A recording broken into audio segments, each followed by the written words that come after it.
Hello friends, তোমরা সবাইকে শুভ দুপুর। তো তোমরা কে কি করছো? তো দেখো আজকে আমার হাজবেন্ড কত বড় একটা মাছ নিয়ে এসে বাজার থেকে। তো দেখো এটা বাড়িতেই কাটিম। তো দেখো উপরে ইয়রি ফালাই দিয়ে আনছে, তো আমি বাড়ির মধ্যে কাটলাম পিস করলাম। তো দেখো এবার ছড়া ওলে এলেছি, নতুন কচুর ছড়া। তো দেখো এটা ধুয়ে টিয়ে সুন্দর করে লয়ে এলেছি, যেহেতু এটির ছোটের মধ্যে মাটি থাকে তো ভালো করে ধুয়ে লয়ে এলেছি। আর এখানে দেখো কি লাগছে, তো এখানে লাগছে রসুন, কাঁচামরিচ কয়েকটা লয়ে এলেছি, আর দিয়ে লয়ে এলেছি আদা। আর এখানে দেখো এটি ধুয়ে সেটা কচুর ছড়াটিরে আবার প্রেশার কুকারে লয়ে এলেছি, একটা সিটি দিমু।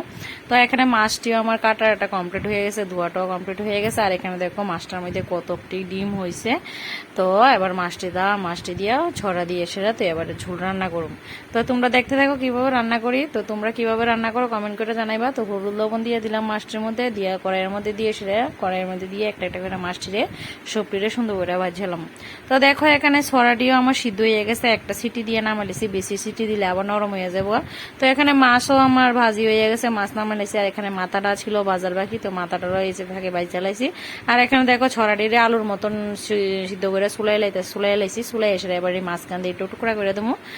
না টুকরা করে দিলে তো ভিতরে লবণ মরিচ ঢুকতো না, তো তার লাগে এটা সুন্দর করে 2 পিস করে কাটাইছি। তো দেখো আমার কাটা হয়ে গেছে গা। তো কড়াইয়ের মধ্যে দিয়ে দিছি আবার তেল দিয়ে, সেটা হলুদ লবণ দিয়ে সেটা সুন্দর করে সেটা একটু লাল করে বাজিয়ালামো, হলুদ লবণ দিছি।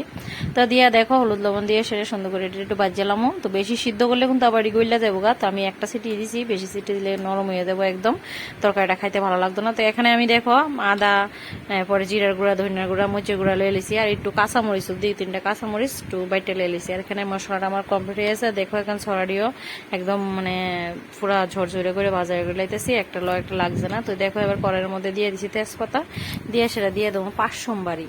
তো 5 সোমবারি দেওয়ার পরে দিয়ে দেবো একটু হলুদ, যাতে মশলাটা না দিলে যাতে মশলাটা না ছিটকায়। তো দেখো এখানে আমার বাটা মশলাটা দিয়ে দিলাম। তো বাটা মশলাটা দিয়ে কিছুক্ষণ নাড়াচাড়া করে মশলাটা ভাজিলে তারপরে দিব আর কি। তো দেখো আমার এখানে রসুন, 1 কোয়া রসুন আমি সেচ চালাইতেছি, এখন দিয়ে রসুন দিয়ে। তো তোমরা রসুন দৌনি কমেন্ট করে জানাইবা, আমরা তো রসুন দিই এই তরকারিটার মধ্যে। তো দেখো এবার ছড়াটিও দিয়ে দিছি, মশলাটা হয়ে গেছে। তো এবার কাঁচা লঙ্কা যে পেস্ট করে রাখছি, কাঁচা লঙ্কাটা সোমবারে দিলাম না, তেল ছিটকে বোধে, তো এখন দিয়ে দিলাম। তো এখন দেওয়ার পরে তো রসুন যে সেচে রাখছিলাম রসুন ডিরে দিয়ে দিছি এবার। তো রসুন ডিরে দিয়ে কিছুক্ষণ নাড়াচাড়া করে একটু ভাজি করলে আবার মশলাটা ভালো করে ভাজিলে তো দিয়ে দেবো এখানে গরম জল, ঝোলের মধ্যে গরম জল ব্যবহার করি আমি সবসময়। তো দেখো গরম জল দিয়ে দিছি, দিয়ে সেটা গরম জল দিয়ে কিছুক্ষণ নাড়াচাড়া করে তরকারিটা যখন একটু উতরাইবো তখন দিয়ে দেবো ভাজি মাছগুলি। তো দেখো মাছটি আমি সবটি মাছই দিয়ে দিলাম। তো মাছটি দেওয়ার পরে তো কিছুক্ষণ নাড়াচাড়া করে একটু ঢাকনি দিয়ে দেবো, এই তো 2-3 মিনিটের লেগে ঢাকনি দিয়ে দেবো। তো ঢাকনিটা তোমরা দেখাইলাম না। তো দেখো ঢাকনি দেওয়ার পরে কি অবস্থা।